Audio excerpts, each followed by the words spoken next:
Welcome, it's Junk Dump and I'm here with a 1970 Oldsmobile 455, and today we're going to prime this engine, we're going to install the distributor, and then top it off with the valve covers.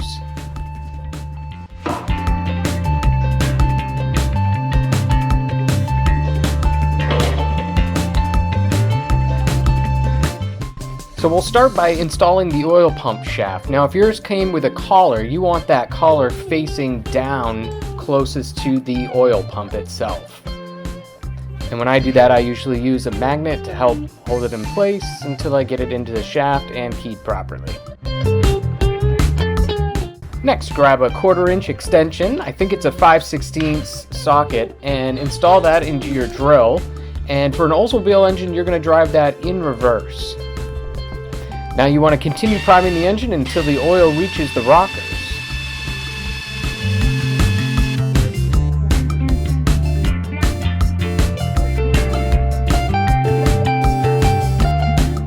Next, you want to rotate your engine to line up the timing mark. Now make sure that you're hitting this on the compression stroke. You'll see here, you want to turn it until the intake valve opens, closes, and both valves remain closed when you come up to your timing mark. That means it's on its compression stroke when you're at your timing mark.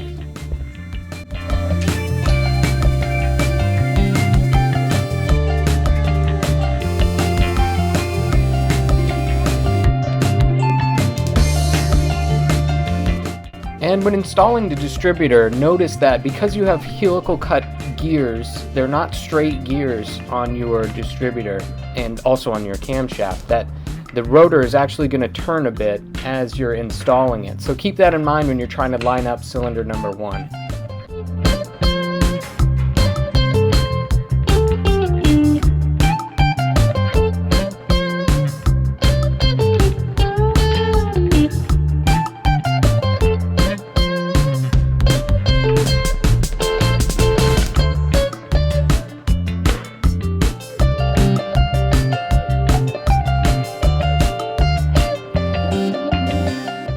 When installing, check your coil wires and that bracket that goes to the ground.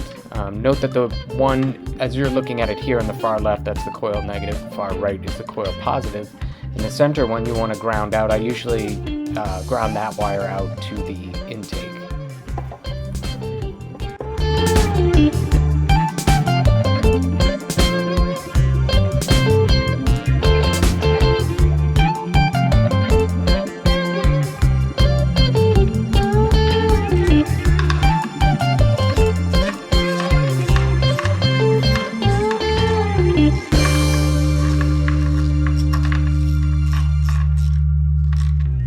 And that does it for priming your engine, installing the distributor, and installing your valve covers.